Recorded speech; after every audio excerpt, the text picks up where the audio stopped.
With the light disappearing fast, I was glad to have the help of my cousin and his son to set up basic camp. Although the footage you're about to see was not recorded on that particular afternoon because the light just wasn't good enough to do so.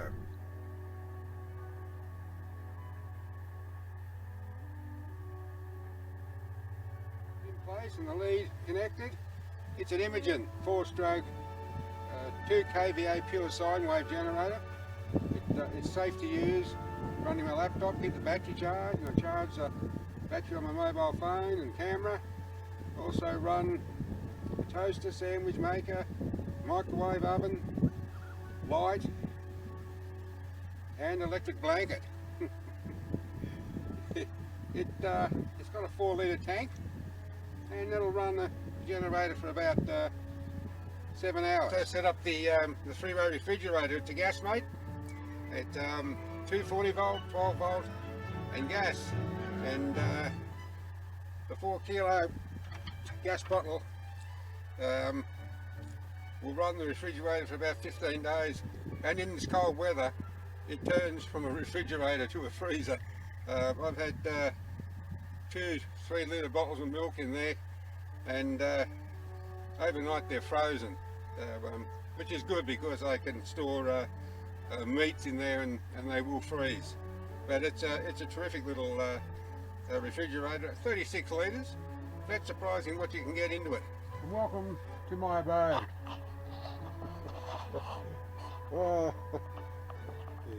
That's my nightstand.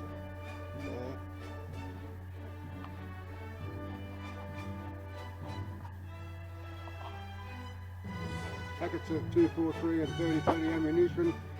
The metal lid there is the top of the metal chest that I have to, by law, transport my firearms when I go away anywhere. The unit itself, well, it's a custom-made fold-out unit.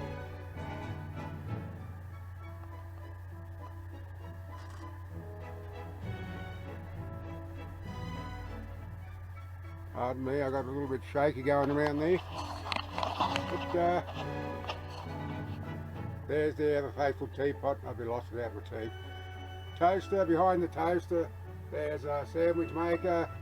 It's an 800 watt microwave. That's my Nikon LA10 Coolpix camera. Power board. Another power board. My Dell laptop. Yes, I'm a big Superman fan. There's the light. A little Campmaster butane gas stove. Fantastic little units, wouldn't be without them. And my bed, and of course, as I mentioned, my electric blanket. I'm doing it tough, aren't I? It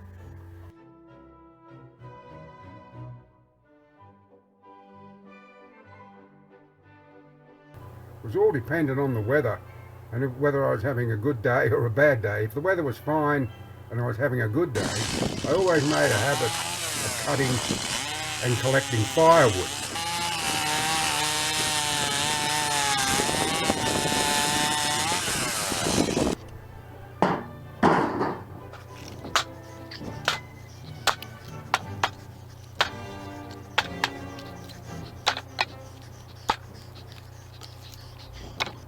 So I could build up a stockpile just in case the weather turned, and it did.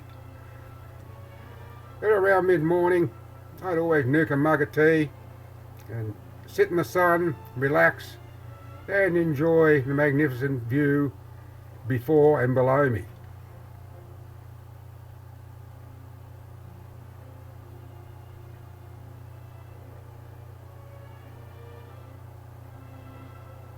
And of course, sip my tea.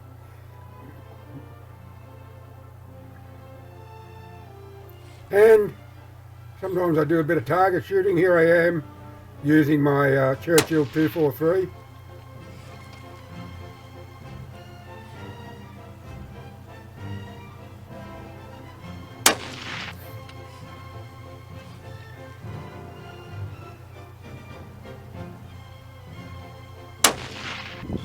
and my Marlin Model 336 lever action in 30-30. But there was always washing up to be done. Always washing up to be done. And clothes to be washed and hung out to dry. Sometimes I'd practice flying my quadcopter. Eventually I became confident enough to attach my GoPro camera and capture footage of the mountain, which I uploaded a video of only recently. But there was always time, either day or night, to sit before the fire and just lose myself to the flames. And around mid-afternoon or so, if the weather was fine, I'd go for a walk, and for two reasons. It was a bit of exercise, stretched my legs, but always hoping that I'd come across a kangaroo or a wallaby, even a fox or an echidna, so I could capture some footage and images. That never happened while I was out on one of these walks, but it was always good just to walk around with the absence of people. You know, it's so different to my life in suburbia. I did manage to capture an image of an echidna, a kangaroo at another time, and if the weather turned foul, or even if it didn't and I was having a particularly bad day, I'd just spend time in camp. Sometimes indoors, and but most of the time just sitting in front of the fire, relishing the warmth, and looking around, taking it nice and easy, and just enjoying the peace and quiet and solitude that the mountain afforded me, and hoping that the weather would clear and I'd have a better day tomorrow. But I always had my camera handy, and I was always taking images. Here's just a sample.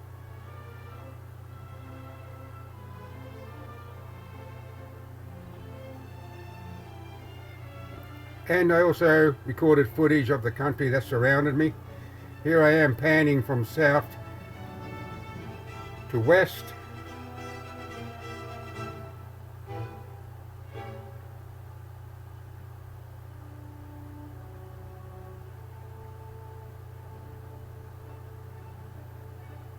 North.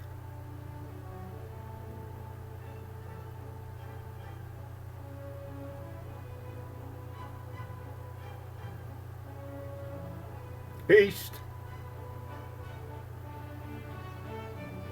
And to the southeast.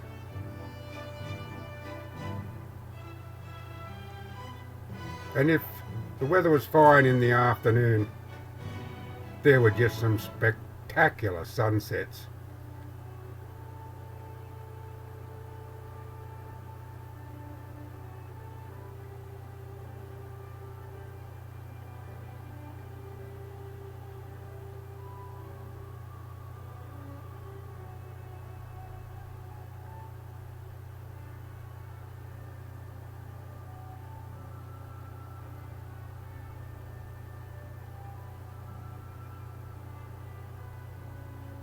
But even though I spent a total of 7 weeks on the mountain, just time seemed to go by so quickly.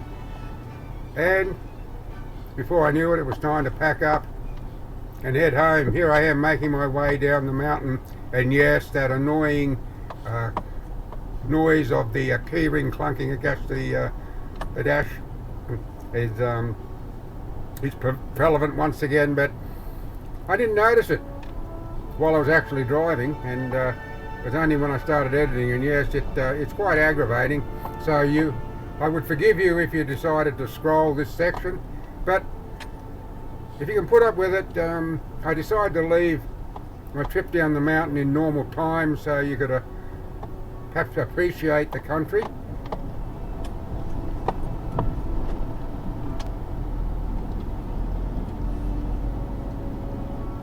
And perhaps get a better look than what I did with the footage I recorded going up the mountain, because I had the sun against me, and some of the footage wasn't all that clear.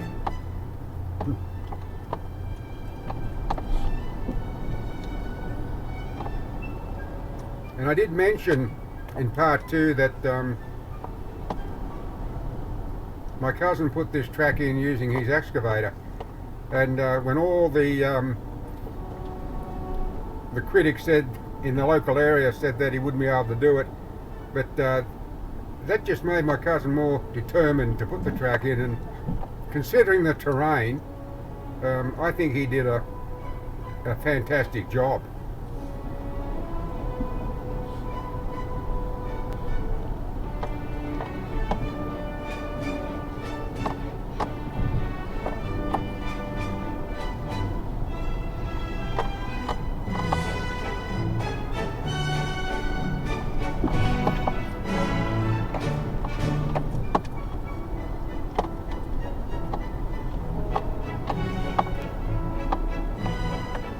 Now it's this section of road here that when over 140 millimetres of rain fell in a week, it just completely saturated the road, and especially that section of road here, there's a dam to the left and the dam was overflowing and there was seepage as well, and that was the reason that my cousins thought it might be better if I erred on the side of caution and just stayed until it dried out a bit.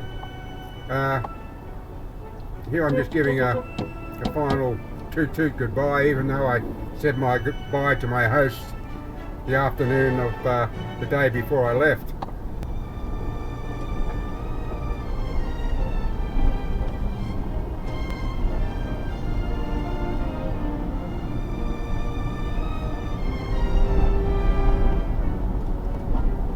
And no gate to open this time.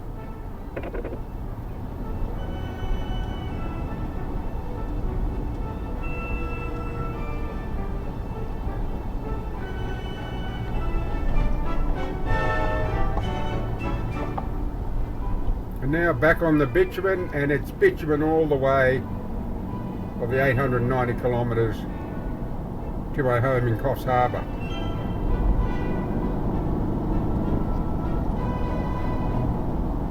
And again, I decided to leave the footage on normal time, just so you could get a little bit of appreciation for how the country looked. Here I am approaching the intersection of the Grenfell to Orange Road, where I will hang a right and make the short trip. It's only 6 or 7k to Grenfell.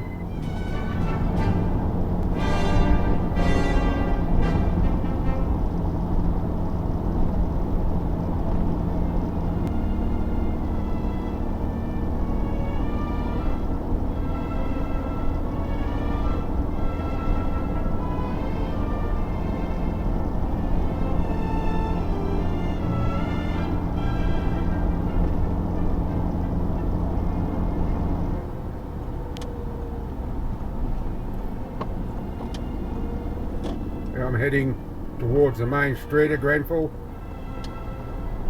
Hang a right at the roundabout. Both of these buildings were banks. That's the old Commonwealth Bank, which is now a museum.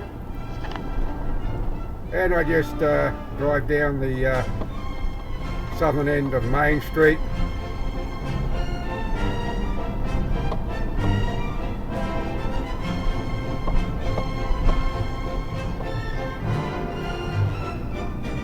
Where I turn right and onto the Grenfell to West Wyalong Road.